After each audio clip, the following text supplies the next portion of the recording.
छात्रगण, Saraswati group of education में मैं अकबरी भाग्यश्री आप सभी का हार्दिक स्वागत करती हूँ।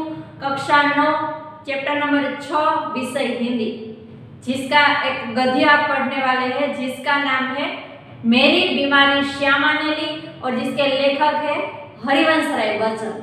तो आज बहुत ही अच्छा गद्य हम पढ़ने वाले हैं जिसका नाम है मेरी बीमारी श्यामा ने ली। इसका अर्थ क्या होता है कि मेरी बीमारी किसी ने ले ली। क्या ऐसा हो सकता है? अपनी बीमारी होती है वे तो हमें खुद ही उसको झेलना पड़ता है, लेकिन इस गद्य में ऐसा क्या है जिसका अर्थ यह है, जिसका शीर्षक यह दिया गया है मेरी बीमारी श्यामा ने ली। तो सबसे पहले हम लेखक परिचय ले लेते हैं। तो हिंदी साहित्य में हरिवंश राय बच्चन का नाम उनकी एकमात्र कृति से ही अमर हो गया है। हालांकि विपुल मात्रा में साहित्य सर्जन किया है। छायावादोत्तर काल के कवियों में बच्चन एक विशिष्ट सर्जक रहे हैं। इलाहाबाद विश्वविद्यालय के अंग्रेजी में प्राध्यापक के रूप में, तत्पश्चात दिल्ली में सरकारी सेवा, आकाशवाणी और 2-1 अन्य स्थलों पर आपने सेवाएं दी। भारत के एक विशिष्ट कवि के रूप में राष्ट्रपति जी ने उन्हें राज्यसभा का सदस्य मनोनीत किया था। अब इस गद्य की हम शुरुआत करते हैं। सबसे पहले मैं आपको ये बात बता दूं कि यह जो हमारा गद्य है वे क्या भूलूं क्या याद करूं में से लिया गया है। अब इस गद्य की शुरुआत करते हैं तो बच्चन जी कहते हैं कि मैं अपनी बीमारियों को दुलारने वालों में से न था। मुझे कितनी भी बीमारियां है, मैं अपनी बीमारियों से प्यार नहीं करता था। सच कहूँ तो मैं अपनी बीमारियों के प्रति प्रायः निर्भय था। मैं सच बताऊं ना तो मुझे बीमारियों से डर ही नहीं लगता था, मैं निर्भय ही रहता था। शायद मैंने गांधी जी के ही लेख में कहीं पढ़ा था कि बीमार होना अपराध है। लेखक ऐसा कहते हैं कि मैंने गांधी जी की एक किताब में पढ़ा था जिसमें गांधी जी ने लिखा था कि हम अगर बीमार होते हैं तो हम अपराधी हैं। हमें जो शरीर दिया गया है उसे हम स्वस्थ न रखें तो हम अपराधी तो है ही। अगर ईश्वर ने हमें बहुत ही अच्छा शरीर दिया है तो हमें उसको निरोगी रखना है। अगर इसमें रोग आता है तो हम खुद इसके जिम्मेदार हैं, ऐसा लेखक कहते हैं। अपराधी तो है ही। मैं इस तर्क को कुछ आगे ले गया था। तर्क यानी दलील को मैं कुछ आगे ले गया था। अपराधी को दंड देना चाहिए। मुझे जब कोई छोटी मोटी बीमारी होती, जुकाम, बुखार, खांसी, सिर दर्द, तो मैं खाट पर न लेटा और भी अपने से काम लेता।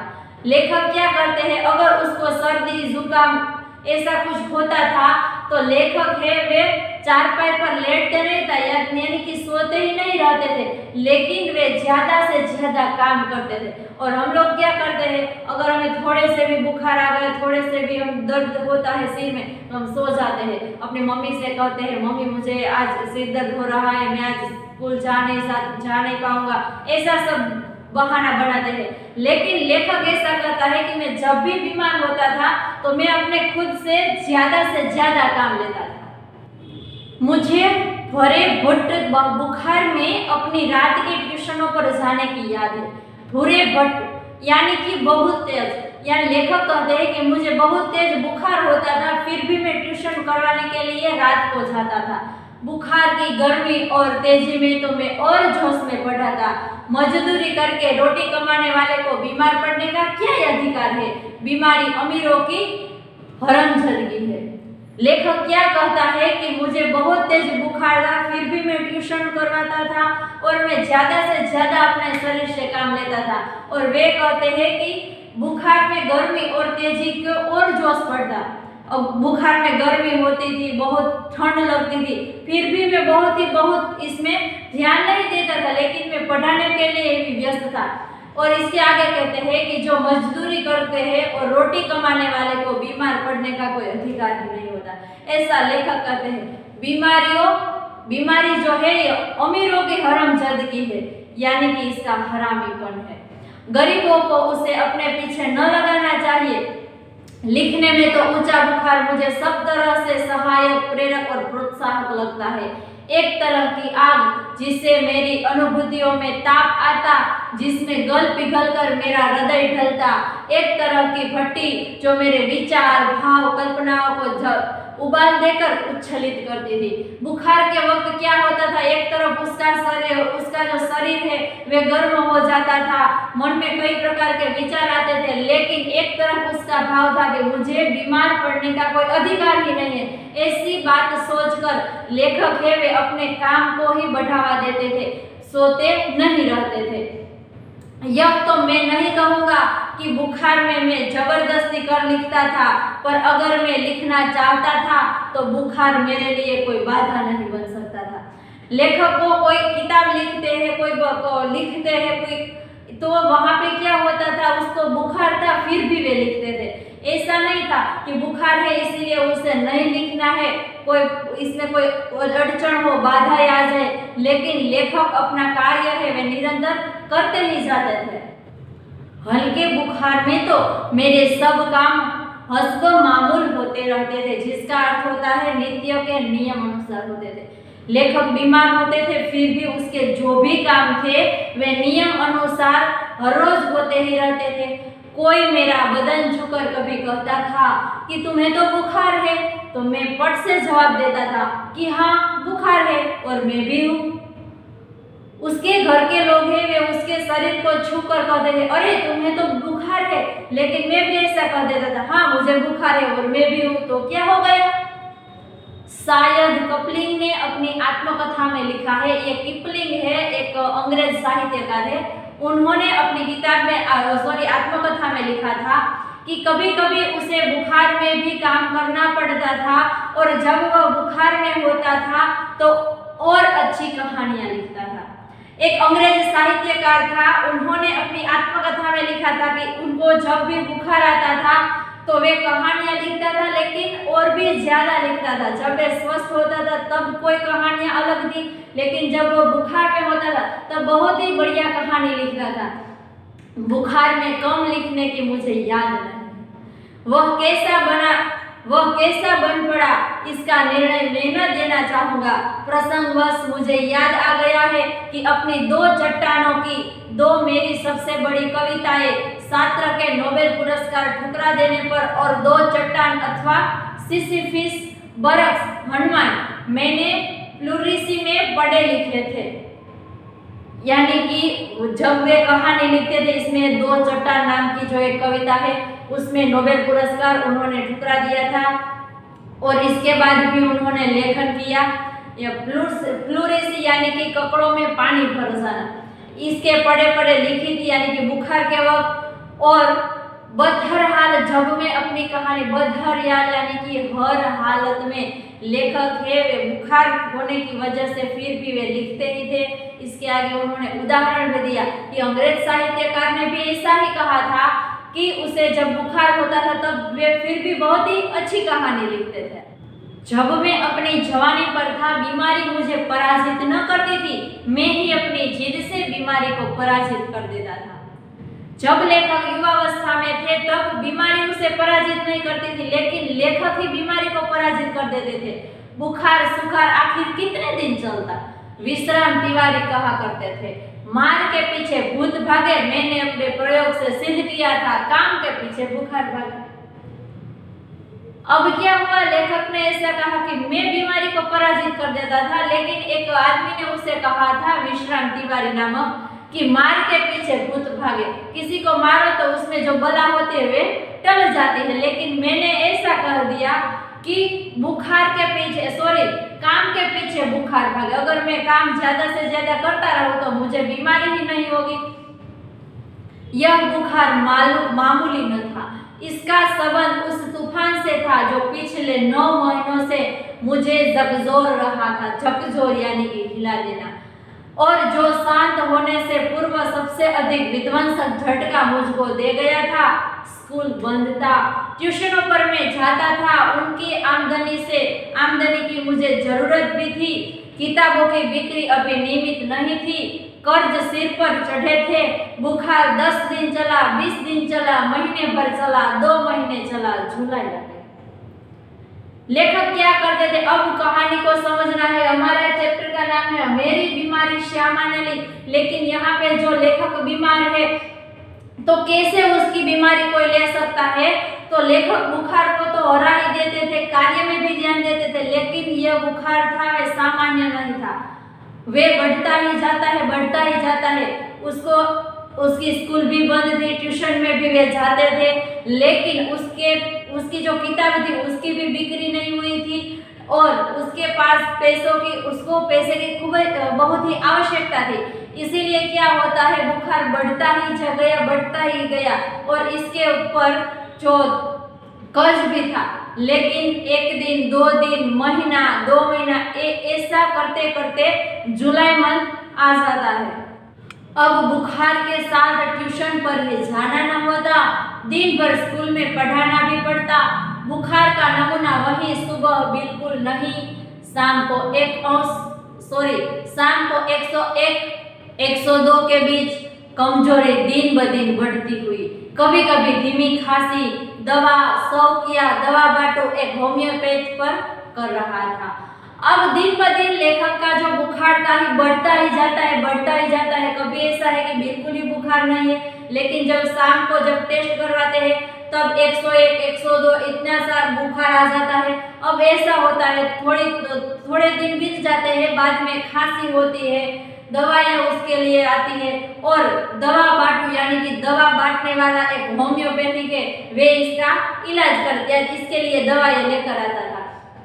कभी कभी सोचता क्या मुझे तपेदिक हो गया है, वे ऐसे बोलता थे क्या मुझे ऐसी बीमारी हो गया है तो एलोपैथी का इलाज तो अपने बुद्धे के बाहर है।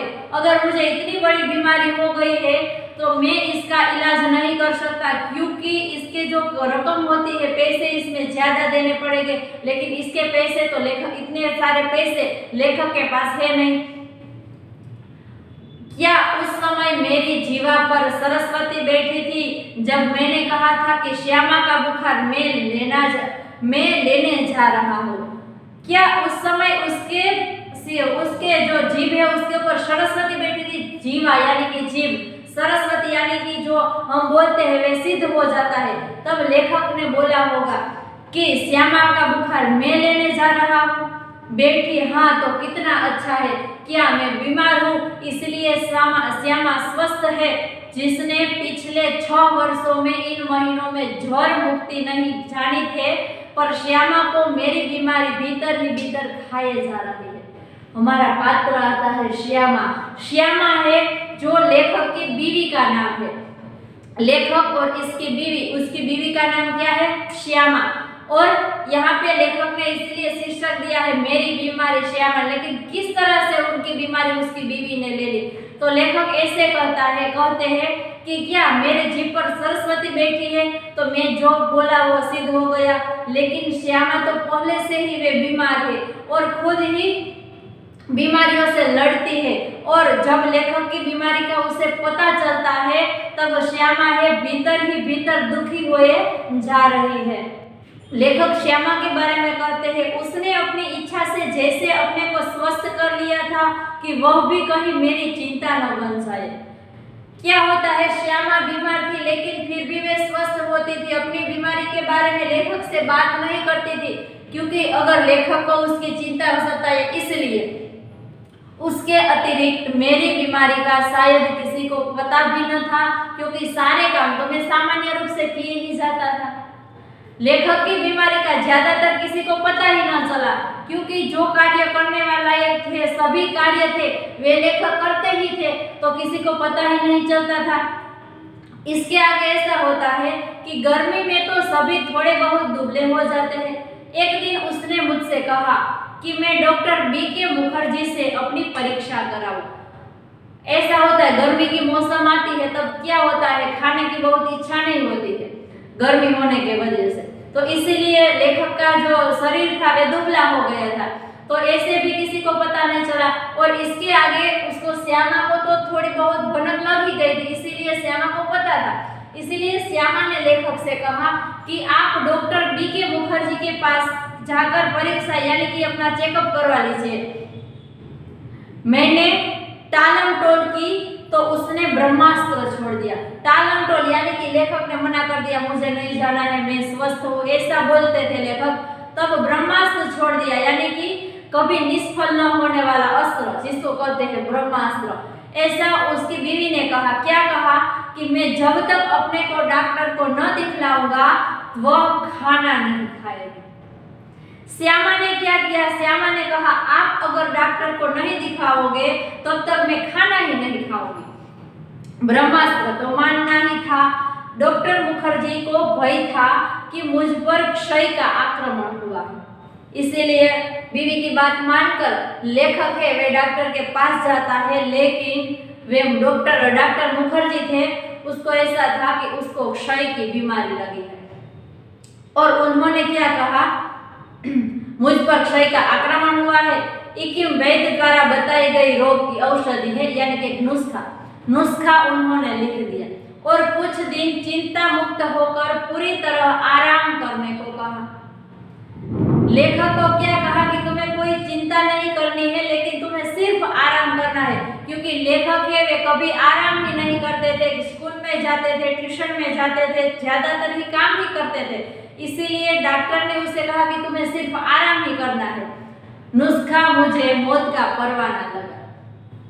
परवाना यानी कि आज्ञा पत्र। उसे ऐसा लगा कि ऐसा नुस्खा क्या दिया था कि आराम करना है, तो ये तो लेखक के लिए उचित नहीं था, क्योंकि लेखक आराम करना तो चाहते नहीं थे। लेखक ऐसा सोचने लगते हैं, क्या मेरी विदा का समय आ गया? क्या इतने ही दिनों के लिए आया था? इतना ही गाने गुनगुनाने, केवल इतना श्रम संघर्ष करने, इतने दुख संकट उठाने? लेखक का मन को चोटने लगता है। लेखक ऐसा कहता है, क्या मेरी आयु इतनी ही है? क्या अब मैं मरने के लिए तैयार हो गया हूँ? इतनी मुझे बीमारी हो गई है, मैं इतने ही समय रहने के लिए यहाँ पृथ्वी पर आया था? ऐसा सोचने लगता है। लेखक के मन में विचार आने लगते हैं। स्वागत में ही साथ विदा की होती देखी तैयारी बंद लगी होने, खुलते ही मेरी जीवन मधुशाला। क्या मैंने अपनी भविष्यवाणी स्वयं कर दी थी? उसने सबसे मर्मवेदी प्रश्न था, क्या श्यामा के भाग्य में वैधव्य लिखा था? लेखक के मन में ऐसे कई विचार आने लगते हैं, क्या मेरी आयु इतनी ही है? मैं इतने दिनों तक ही यहाँ पे आया था, मेरे जीवन में इतना ही श्रम और संघर्ष था, और उसके आगे जो बात आई कि क्या श्यामा के जीवन में वैधव्य लिखा है? श्यामा यानी कि मेरी बीवी विधवा होने वाली है, क्या मेरी मृत्यु नजदीक आ गई है? ऐसा लेखक सोचते हैं। तो उसके मन में और भी विचार आते हैं, मरने से मुझे डर नहीं था, वह मुझे कठिन भी नहीं लगा, कठिन लगा मरने से पहले जीना। कितनी बढ़िया बात की गई। लेखक ने कहा मुझे मरने से कोई डर नहीं है, मरने से मुझे कोई डर नहीं लगता, लेकिन मुझे डर लगता है तो मरने से पहले जीने के लिए। पूरे आराम के अर्थ होंगे, ट्यूशन छोड़ दे, स्कूल से छुट्टी ले लूं, ज्यादा लूं तो बगैर वेतन के लेने को तैयार हूं, फिर घर का खर्च कैसे चलेगा? लेखक को ऐसा लगता है कि अगर मैं आराम करूं, डॉक्टर ने बताया कि तुम्हें पूरी तरह से आराम करना है, अगर मैं आराम करूं तो मैं ट्यूशन नहीं जा सकूंगा, स्कूल नहीं जा सकूंगा, तो इसका जो वेतन यानी कि जो पगार आती है, जो तनख्वाह मिलती है, वे कहाँ से आएगी? अगर मुझे तनख्वाह नहीं आएगी तो मेरे घर का खर्च कैसे चलेगा? ये सब बातें सोचकर लेखक को दुख होता है और इसके आगे कहते हैं कि शालिग्राम केवल अपनी तनख्वाह के बल पर घर नहीं चला सकते, इसके भाई का नाम है, उसकी तनख्वाह से तो घर नहीं चलेगा, सबको काम करना पड़ता है। इसीलिए लेखक के मन में कई तरह तरह के विचार आते थे। इसीलिए लेखक ऐसा सोचते हैं कि क्या मैं आराम न करूं? मैं अगर आराम करूंगा तो मेरे घर का खर्च कैसे उठाएंगे, कौन उठाएंगे? ऐसा कई प्रकार के जो विचार है वे लेखक के मन में आते हैं। तो छात्रगण, यहाँ तक हम यह कहानी, हमारा जो गद्य है वे रखते हैं। आगे का जो बाकी है वे हम अगले लेक्चर में देखेंगे कि जो लेखक है वे क्या घर में रहकर आराम करते हैं, क्या इसकी बीमारी दूर चली जाती है, और इसके आगे गद्य में क्या होता है, ये सब हम अगले लेक्चर में देखेंगे।